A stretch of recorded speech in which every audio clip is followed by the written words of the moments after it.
Due to the circumstances, the way we communicate changed a lot last year.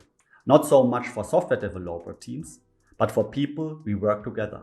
Due to the fact we are not working much together in the same room anymore, communication channels like email and messengers gained importance in our daily business. And for many people, tools like Teams and Slack stepped into their life. For software developers, that wasn't much of a change, but others have to adapt to this new form of business communication. Nevertheless, it is still surprising that some common mistakes are even made by long-time users.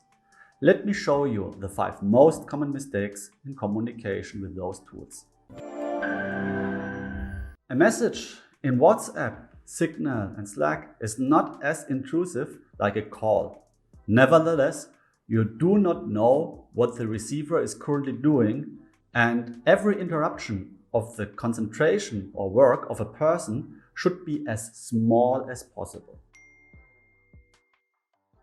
The person obviously wants to write more, but he or she already interrupted the recipient, who is now waiting until the real message appears.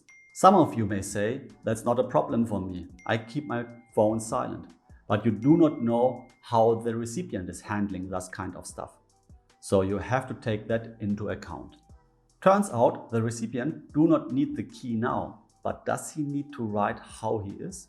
When does he need to check it? So to be as less intrusive as possible, write as less messages as possible and keep it simple.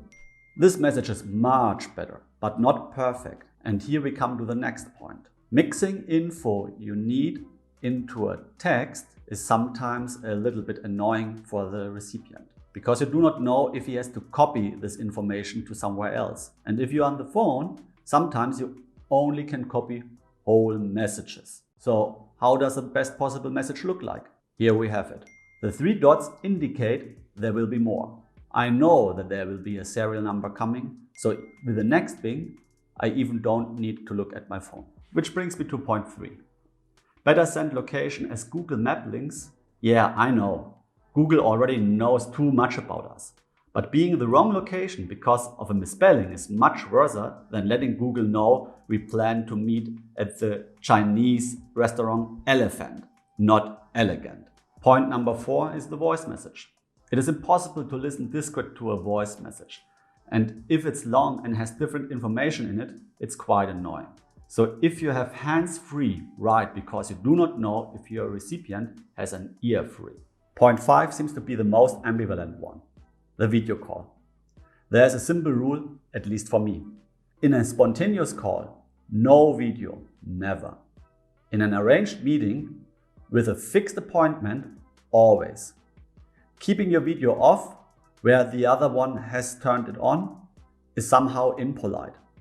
So do not embarrass your business partner and have the camera off when you call spontaneously.